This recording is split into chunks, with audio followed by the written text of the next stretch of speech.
Hello, good evening. Welcome to Bournemouth ahead of what is a new era for boxing on Sky Sports. We are now just a day away from our first ever Zuffa Boxing event here in the UK. I am delighted to say, alongside me for tonight's ceremonial weigh-in, we have the head of Zuffa Boxing, Dana White. Welcome along. Great to have you with us. Thank you. And our very own Johnny Nelson and Andy Clarke. Dana, welcome to Bournemouth. How does this compare to Vegas? I like it here. It's a little cold for me, but it's a great little town. I've had a blast here. I've been here for like 2 days. Okay, you've been enjoying it then? Yeah, very much. It's a little cold for us as well, isn't it? To be fair. Yeah, we like Dana walked in like a rock star. I'm like, who's here? That's it. They were going crazy Dana on White, it. come on. It feels like this has been such a long time coming, but we're now, less than 24 hours away from the first Zuffa Boxing event here in the UK. How are you feeling? You must be so looking forward to this. Yeah, I'm excited. You know, I've been saying for like the last 20 years, boxing has become a very European sport and has been dominated by the UK. So being 5 months into this project and already being on the ground here, having a fight, I'm very excited about it. We are as well, aren't we? This is the start of a brand new partnership for us at Sky Sports, and we arrived here at the venue a few hours ago, and it feels like there's a real buzz around the place and a real excitement for this all to get started. I love Bournemouth, and part of it, I'm thinking, Chris Billam-Smith, you've got to keep winning, man, because we want to come back here as often as possible. The crowd are great, the venue's great, the atmosphere is spot on, and once they start developing stars from little towns and cities in and around the country, it keeps it bubbling, keeps things going and excited. It feels like that is one of your main ambitions and main aims, though. Of course, we've got a brilliant headline at tomorrow in a hometown hero, Chris Billam-Smith, but you want these people to be fighting in their local towns. Yeah, I mean, that's been the boxing model forever. You bring the hometown hero somewhere, you sell some tickets, you get everybody behind them. And if you look at what we've done with the UFC over the years, I can take a Brazilian and an Australian and fight them in Phoenix, Arizona, and the place will sell out. That is my long-term goal with boxing. You build everybody into household names globally, and no matter where we go in the world, people want to see them fight. We've got a brilliant headline act, and we'll get onto that in just a moment. But Andy, when you look at the fight card for tomorrow, from the top of the bill to the bottom, they're brilliant competitive matchups. A lot of them, 50-50 fights, a lot of them. Yeah, and that's the absolute key. As a broadcaster and as a fan, all I care about is that we have competitive matchups, because sport has to be competitive. If it isn't, then it's just a waste of time. You should never be able to look at a card and feel like you know what's going to happen. And with this card, with the cards you put on at the Apex, nobody can say that. Nobody can say that they can look at that card and know what's going to happen. I've no idea who's going to win between Billam-Smith and Rozicki, and I don't care, because what I do know is that it's going to be a good fight to watch. It's going to deliver for the public. Well, thank you, and I agree. I mean, the key to everything is matchmaking, and I've had my criticism of boxing for years, and one of the big ones was the matchmaking. So if you are a fight fan, tomorrow, from top to bottom, this card is incredible. Not just the main event, which normally happens with boxing. The entire card should be great. This is what we want, isn't it? Meaningful fights with genuine jeopardy on the line. Without a doubt, I totally agree. I think we've gotten that used to having a rough idea who's going to win the fight, where now it's something foreign, thinking, why has he picked this guy? Why has he picked Rozicki? Why, of all the fights, I know Rozicki's a dangerous fighter. I know Chris is a star here. He's very popular here. But it's a risk fight. But I tell you one thing, it's going to be an exciting fight. And one or both fighters will be down inside the first 3 rounds. I don't think this fight will go the distance. I can't say Chris is going to win. What I can say is it's going to be exciting, and that is important. Look at down the ranks of who's coming on the show. Every fight is a good match fight, and that's what's most important. Ali once said, matchmaking is everything. It's as good, it's as important as the win you get, as important way you get to it. Yeah. I'll get back onto the fights in just a moment, but Dana, for you, what do you want the big takeaway from tomorrow to be for our UK audience, for people who haven't watched the Zuffa Boxing shows over in Vegas? Yeah, one of the things about putting on an event is time. People don't have time for a lot of things, and many times over the last however many years, I've stayed home on a Saturday night, I've watched the fights, I turn it off and I go, they got me again. I don't ever want people to turn off my product, an event that I put on, and not be happy that they either came to the event live or stayed home and watched it. So, I think over the last 25 years, I've built a a really good reputation with our fans, that we always deliver a good product, and that's what I want to bring to boxing. It means I might have to stop you from talking too much tomorrow night, basically. I think that's what it means. Probably. Tomorrow night, look around the crowd, put the cameras on the crowd. A lot of the household name fighters will be here. Why? Just ask yourself that question. Why? Why these guys, the household names, are going to travel all the way down to Bournemouth, the south of the country, to watch this show? There's a reason why, because now all of a sudden it's jeopardy. They think, is this for real? These fights are happening. All right, let's see this. These are big household names. I know that are coming down. Andy, yeah, there we go. Let's promote it, Johnny. Come on. How much are you looking forward to the main event tomorrow? Chris Billam-Smith. I mean, both of you, to be fair, you've been ringside throughout his career. You've had a front row seat. We know that, of course, Bournemouth is a special place for him. 3 wins previously here at the Vic, but of course that magical moment at the Vitality just down the road when he won that world title a few years ago. But he's been out of the ring for 14 months now. What do you want to see from him tomorrow night? Well, Billam-Smith is at that stage of his career, and he's that kind of person anyway, where he needs to be challenged. There was no point bringing him back in some kind of tick-over where you feel like you know what's going to happen. He needs a fight that's going to get his juices flowing, and Rozicki is that guy. And Rozicki's the same. He had all sorts of murders trying to get a world title shot with one of the sanctioning bodies. It just wasn't happening for him, and he ran out of patience with it. And this is a perfect fight for both of them, because these are professional prize fighters. No one's going out there tomorrow night to try and nick this on points. He said to us, Rozicki, either I'm going to knock him out or he's going to knock me out. And Billam-Smith is the same. They're not, as the late, great Ricky Hatton used to say, this is not a tickling contest. And we're not going to get a tickling contest tomorrow night, but they are skilled. These are really skilled boxers. But they are going to give us entertainment. There's no question about it. We're expecting fireworks, aren't we, really? Emma, when we did the gloves are off, you're going to fall there. You're scaring me. Step forward. when we did the gloves are off, Ryan was talking about his upbringing, how tough life was, him fighting in the streets, having street fights and everything.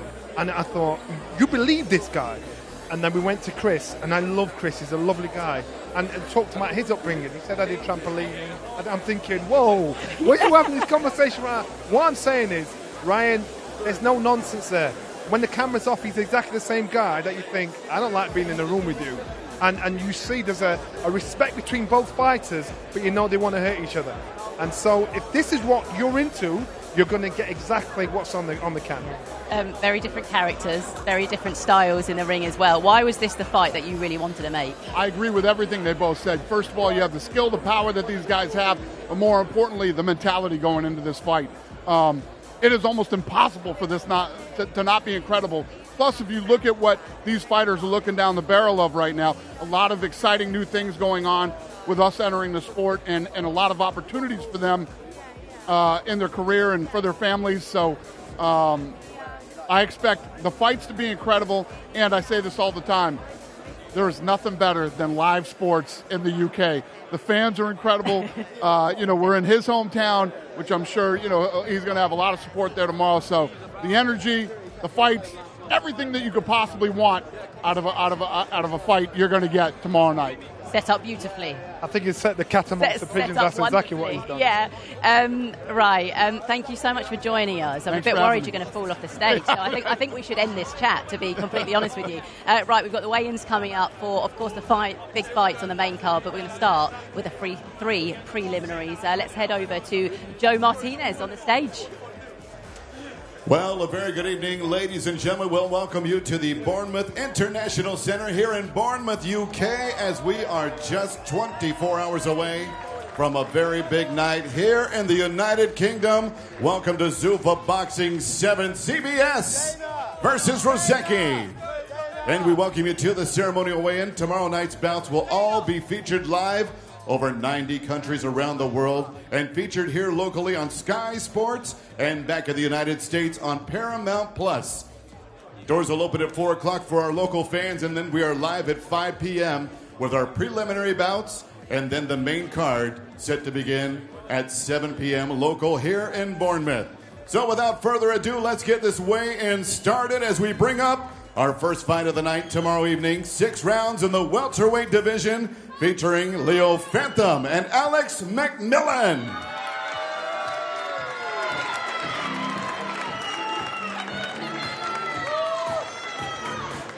Leo Phantom will be first on the scale for us out of Redditch, England. 7-2 as a pro. 1 knockout to his credit. Official weight, 150 pounds even. Leo Phantom, 150. His opponent tomorrow night, he's undefeated out of Markham, England. The villain, Alex McMillan.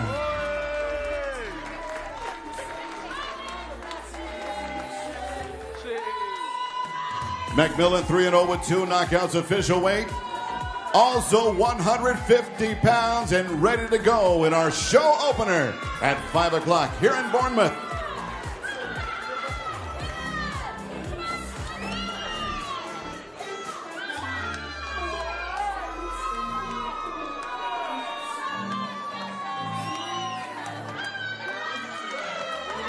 All right, thank you, gentlemen. That is your show opener tomorrow night. 6 rounds of welterweight action for Zuffa Boxing 7. Now our second fight on the card. We move up to the light heavyweight division. This bout scheduled for 6 rounds with Mario Vergave and Leon Hughes.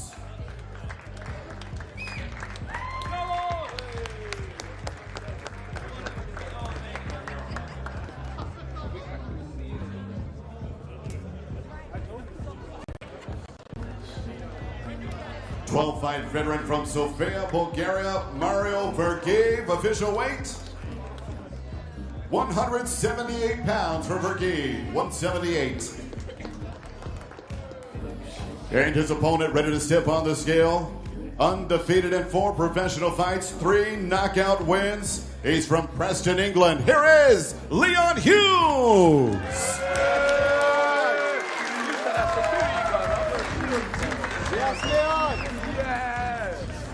176 pounds even for Leon Hughes.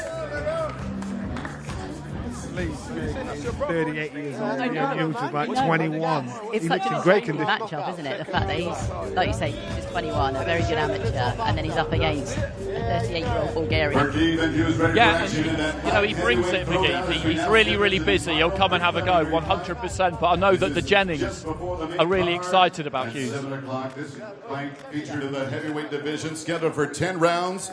Featuring 2-time Olympic bronze medalist from Kazakhstan, Ivan Ditchko, and England's own Harvey Dykes. Ditchko first on the scale, fighting out of Pittsburgh, Pennsylvania, 15-1 with 14 knockouts. And the heavyweight comes in at 243 pounds, 243 for Ditchko. His opponent in 8 bouts. Stands perfect, 7 victories, no defeats with a draw out of Brighton, England, Harvey Dykes.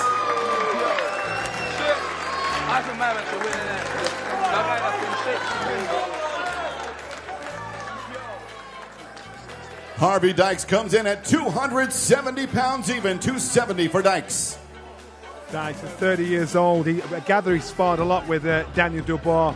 Unbeaten. Alma, apparently, as well. Don't make looks deceiving. He knows what he's doing. 15-1, 14 KOs for Ivan Ditchko, the Kazakhstanian, fighting here in Bournemouth, England. And that leads us into our first fight on the main card tomorrow night from here at the big Zuffa Boxing 7, featuring Todd Tompkins and Sam Hickey in the middleweight division. 2 undefeated fighters first on the scale. Here is Birmingham, England's Todd Tompkins.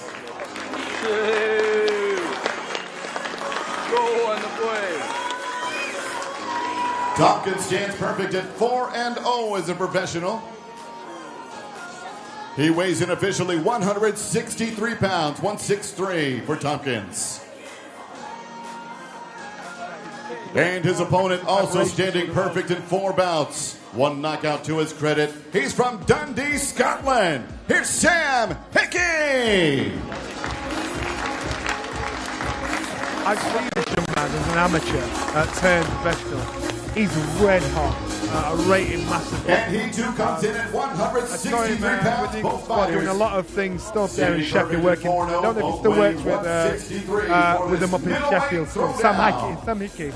still working with the guys up in Sheffield? Yeah, he's still on that GB And Pro we will see setup. in the middleweight Very division, skilled, 8 very rounds scheduled in this contest here. From Portland, Maine, USA, we have the comeback kid, Casey James Streeter.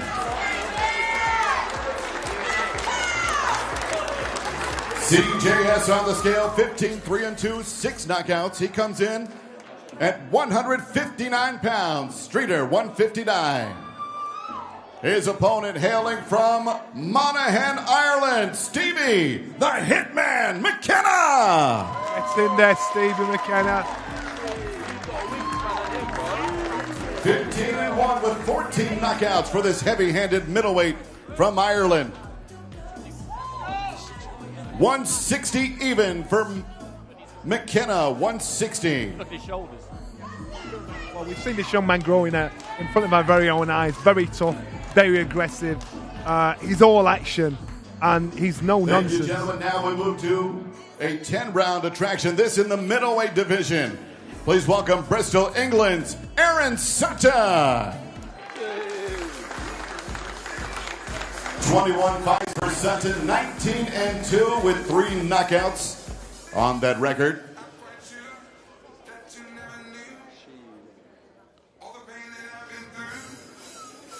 $163 for Sutton. This bout is contracted at 163 pounds, so that weight is good for Aaron Sutton.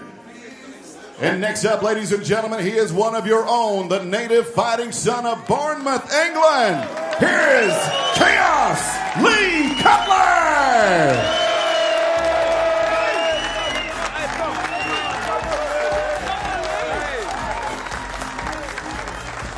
And he is also 163 pounds for Cutler.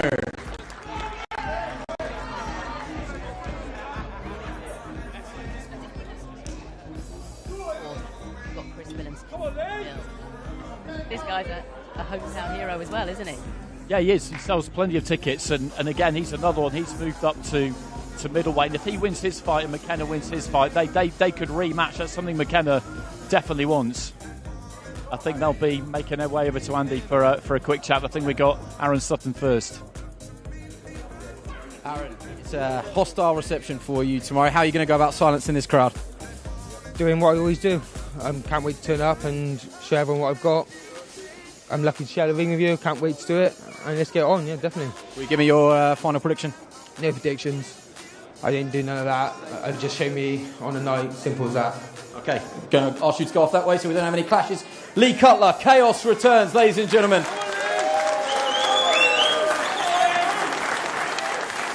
I mean, that is some reception. How do you go about using that to fuel you, to motivate you and deliver a performance? This is my town, my home. I can't wait to show how good I am tomorrow night. He was full of respect there. I mean, we don't really want to see any respect in the ring between the two of you. Will you give us a prediction, a final one? A win from the Chaos. And it's only right if I ask you about this main event. Obviously, your great mate, gym mate, lifelong friend, Chris Billam-Smith, housemate as well. Does he get this done against Ryan Rozicki? Chris Billam-Smith punches him up. Okay, Lee, thank you very much. Joe Martinez, let's keep it going. All right, thank you, Andy. Congratulations. See you guys inside the ring tomorrow night as we now, folks, step into the co-main event tomorrow night. And we move up in weight. This is in the cruiserweight division. 10 rounds featuring 2 representatives of the 2020 UK Olympic boxing team. First up, from Gravesend, England, he is C4, Chev Clarke.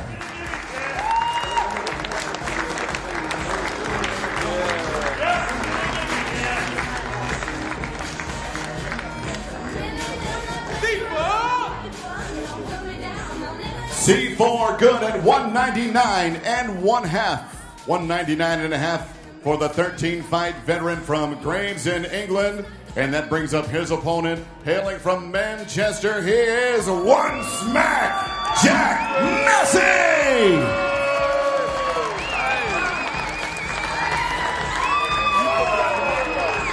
The 26-fight veteran comes in officially. 200 pounds even for one smack, Jack Massey. Now, you know what, obviously... 2020 Olympians representing the UK now will face up in the Zuffa Boxing ring tomorrow night. Both here guys in Bournemouth, beat England. the main event, Chris Billam-Smith and the amateurs. Jack Massey was supposed to be an option for this fight tonight, for this fight on Saturday night, but they chose Rozicki. So again, this will be a good fight to watch. Right, let's head out to Andy on the stage, who's chatting to both fighters. Jack Massey, you've been so relaxed all week. Why will it be you that comes through in what many people are picking as a genuine 50-50? I think I'm just going to show him more experience, and show him where I belong, world level. You never really show too much emotion. You'd be a great poker player. Are those nerves jangling in there, but good nerves? All good nerves, all ready and ready for Saturday night. We're saying that this one should be explosive as well. Are we right? Absolutely. Fireworks. Okay, I like fireworks night. I'll ask you to come off this way. Come on, Chev, C4. He's talking about explosives and fireworks, C4. Perfect. Here we go. Is he right or wrong? Presumably you think he's wrong. Maybe fireworks from me. Definitely. A lot of people are picking this as a 50-50. Have we got it wrong? Do you think that you should be favourite in this one? You can have it as you want, but for me, I'm the favourite. For my team, I'm the favourite. What's your final message for this one? Because you've been matched aggressively, you've been matched hard, and you've reaped the rewards for that. This is one of the biggest fights of your career. Why will you win the day? Because I've got the skills, I've got the technique, I'm pretty, and it's just victorious. There you go. C4, Chev Clarke, thank you very much. Joe. All right, your co-main event is set, and now, folks, a moment you've all been waiting for has finally arrived from here at the Bournemouth International Centre, Bournemouth, UK, the main event of the evening. First up, representing Canada by way of Sydney Forks, he is the Ring Magazine number 6 ranked cruiserweight in the world. Welcome the bruiser, Ryan Rozicki!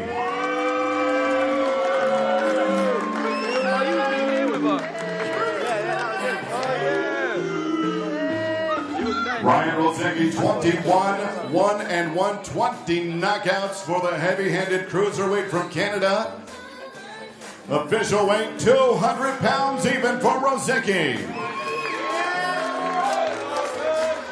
And his opponents are all out in 23 professional fights. Has a record of 21 victories, 2 defeats with 13 knockouts. He's ranked the number 3 cruiserweight by Ring Magazine in the world. He is Bournemouth, England's own gentleman, CBS, Chris Billam-Smith.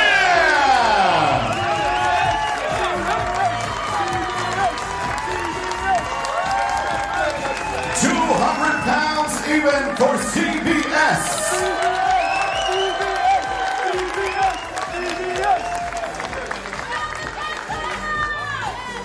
It's going to be an absolutely incredible atmosphere tomorrow night. You can see the support he's got down here is amazing. I feel like the majority of people in this room are here to see him, aren't they? Rozicki didn't take his eyes off him. He's just so intense. I think he's going to now. He's locked in, isn't he? The Canadians. Yeah, this is, they're not legit. These boys have got exactly the same mentality. These boys, they're not, as I say, it's not a tickling competition. And they won't have to go looking for each other. I'd be so surprised if this one was different. The stare down is complete. All that's left is the fight in the ring. The main event tomorrow night here at the Bic. All right, Andy, who do you want first? Okay, let's just take a breath there for 1 second. You've made it very clear to me all week, Ryan Rozicki, I'm not here for talking, I'm here for fighting. One last word, because we are nearly there. Just how excited are you now to put hands on each other? I'm just ready to fight. I'm not here to talk anymore. Let's go. I will put it to you, we heard from his team earlier in the week, you know, we don't like bullies, we're going to shut this bully up. What was your response to that? Who'd I bully? No minerals. The fuck's he talking about? I know you're coming here for a knockout. Can you give us a prediction? How do you get this done? When do you get this done? By any means necessary, presumably. No, listen, nothing but respect to Chris. I've shown him nothing but respect. I don't know what the fuck his coach is talking about, but out of respect, you know, I'm going to do what I do. It's going to be a great fight. He's a good fighter. We'll see what happens. What about this crowd? I mean, does this noise, this hostile environment bother you at all, or does it motivate you and fuel you? It doesn't matter. Presumably you're looking to silence it. You'll see. Okay, one final word for all your fans back home as well. Tremendous support online from everyone in Cape Breton. Yeah, thank you to everybody, and thank you for the support, and I'll see everybody home. Go well, thanks very much. Let's bring in... Okay. I know. What a response. Was it ever going to be any different here in Bournemouth? I just wonder how much of a confidence boost this gives you. It's unbelievable. I love it. And boxing at home is an honour. And we know what happens when I box at home, and we know what this venue brings. And I'm ready to go. Your team made this choice. You picked him. You have seen something in him that you feel that you can exploit. What is it? You'll see. Yeah, okay. What about what he's had to say there? Because he doesn't give you much, does he? I mean, there is an element of respect there, but there is no verbal sparring at all. He's here for one thing, and it's not talking. Yeah, no, he's here, and it's look. I'm glad that they're here. I'm glad they're here because he's got a lot about him, and he's got a great record, and it's a fight that gets me switched on, and that's why you'll see the best of me tomorrow. Yeah, there was a handshake. There was a handshake, but unless Dana White broke that stare down, you were going to go all night, I think. You know me, mate. Come on, you've seen enough of these by now. That's how we're here now. We're ready to go. We think this is going to be a fight of the year contender because it has all the ingredients. I'll give you the final word to all your fans here. Why should they continue to back CBS? It's my honour to have such a great fan base. It really is, and I hope I entertain you all tomorrow night, and we'll bring the win home again. Okay, Joe Martinez. The weigh-in's ready to go. Everybody is set tomorrow night. All fighters on weight and ready for action. Zuffa Boxing 7. And we know in Bournemouth the fight fans will show up in Fight Town, UK. Doors at 4 o'clock tomorrow. First fight at 5. Main card at 7. We'll see you tomorrow. Let's go, Bournemouth! Oh, wow. I know sitting watching at home you can't see everyone behind us, but it is packed in here. And just chants, CBS, CBS. What an intense stare down, by the way. This is just a weigh-in. Yeah. So Chris has a massive fan base. You had Lee Cutler on, they have a massive fan base. It's a great way to start the summer down here in Bournemouth. The stare down between the two of them. If you actually saw when Chris got on the scales, Rozicki wouldn't take his eyes off him. He's very intense, he's very serious. And maybe he's that kind of guy, he needs to be angry. He needs some fire in his belly to put on his best kind of performance. If I'm honest with you, looking at them both now trimmed down on the scale, Rozicki looks a lot smaller than I thought he would come in at. But then, let's see how they rehydrate, see how they fill out. But one thing I do understand is, if he's fast enough and he's sharp enough, I think it's going to be dangerous for Chris Billam-Smith, because this guy, if he's up close and personal and he's letting his hands go, Chris has got to control and contain him. It's interesting, isn't it?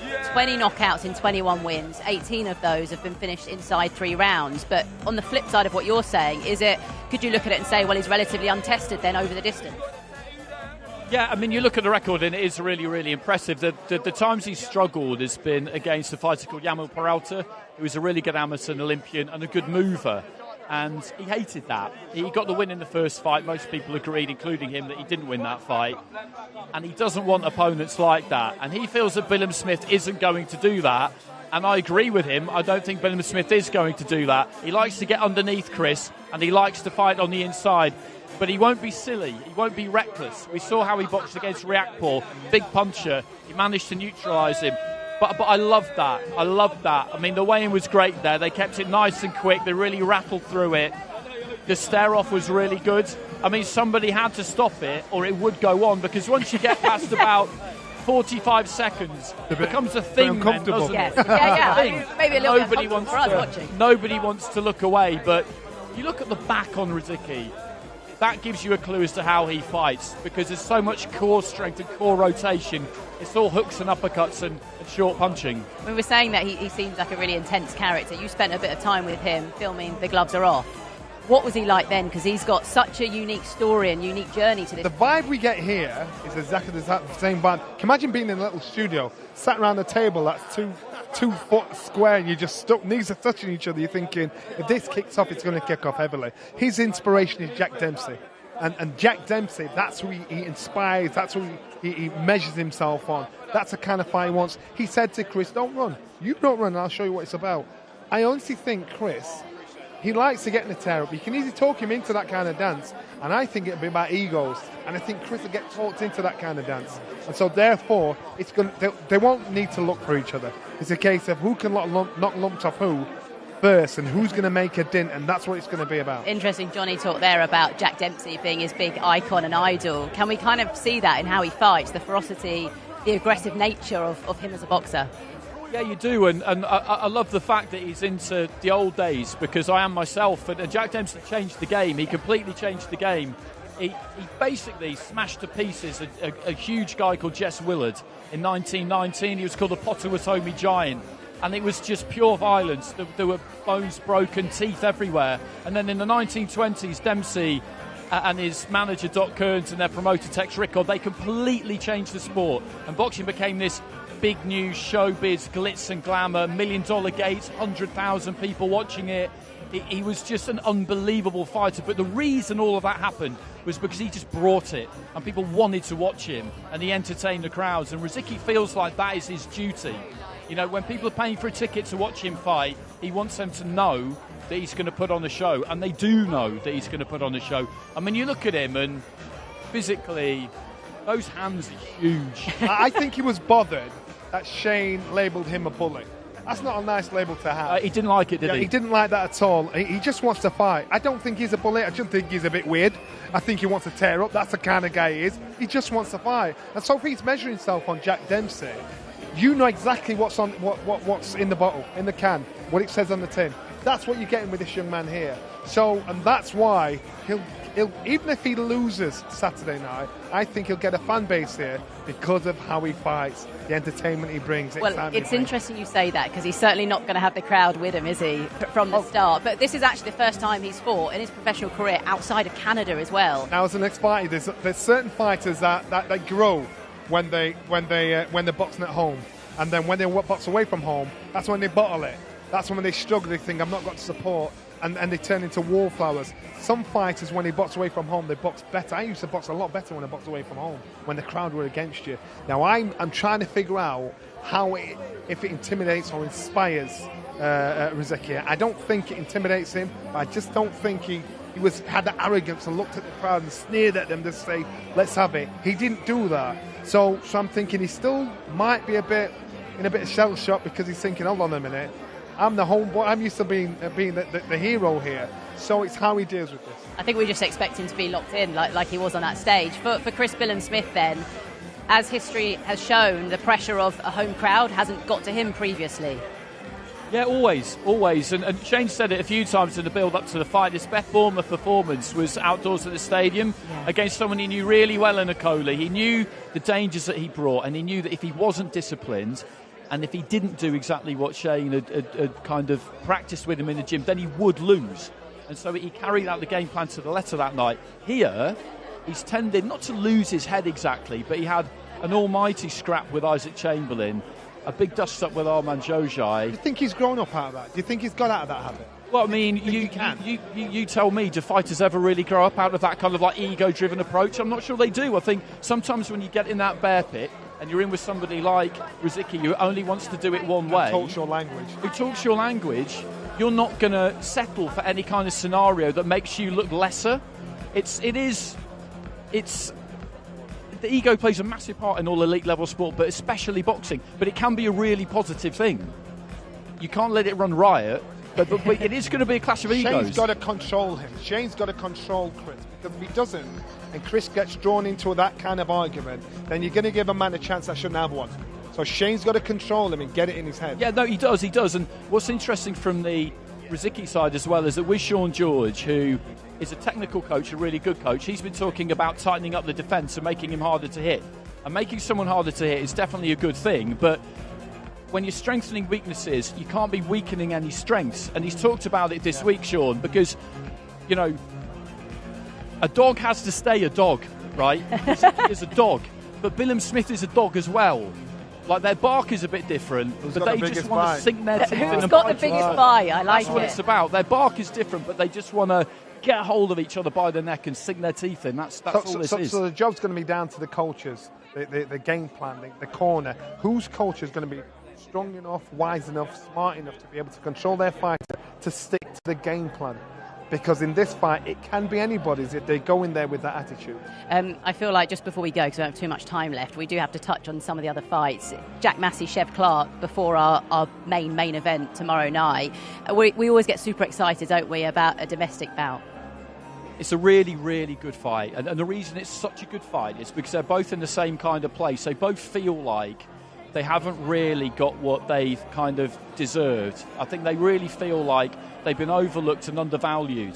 Like, Jack took a fight against Joseph Parker to try and reignite his career, which I thought he was insane for doing it. I thought he could get a career-altering ending beating, to be honest with you, because he's never a heavyweight. But he sucked it up, he won a couple of rounds, then he won a European title, then he fought Jai Patai, and then nothing happened. And for Chev, he lost that British title to Vidal Riley, and people kind of wrote him off after that. So they're both looking at each other just thinking, if I'm going to get my career back on track, I've got to win this fight. I don't think it's quite that simple. I think for whoever doesn't win, if they put in a good performance, there's still plenty of opportunities for them. But for the winner could get the winner of the main event. I mean, we don't know quite what's going to happen, do we? I think with the two of them, you have a European-level fighter and a British-level fighter, and this fight will decide that. I think the experience with Massey's done that. He's touched that experience of getting in the ring to fight for world title. Is he good enough to be a world champion, or is he only going to be a European level champion? We don't know. In regards to Chev Clarke, has he got European standard? So this is a good little match for the both of them to see what level they actually stand at. I mean, Chev didn't completely agree with Andy when he said this is a 50-50 fight. It looks like a 50-50 fight, but it feels like it's going to be ultra competitive tomorrow night. Yes, it's both fights are hungry. It's important. They're at a crucial stage in their career, and I think a loss will hurt their career badly. It won't be the end of their career, but it'll hurt it badly and put them in a place to say, look, you're on your British standard. That's where it is. Well, thank you so much for your company this evening. If you've joined us for the weigh-ins, it would be silly not to come and join us for Fight Night, wouldn't it? We're live from 7 o'clock tomorrow on Sky Sports Main Event. We'll see you then.